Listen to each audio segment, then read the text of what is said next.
Hello everyone. In today's video, I'm going to show you exactly how to activate your Verizon SIM card step by step in 2026. Now, in order to do it, first of all, you need to power off your phone before inserting the SIM card.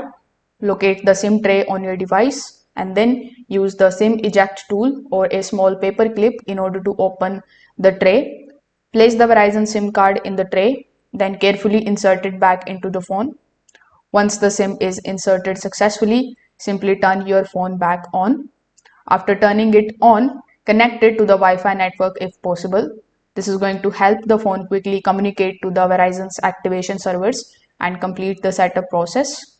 So in order to begin the activation process of your SIM card, this usually happens automatically when the phone detects the Verizon SIM.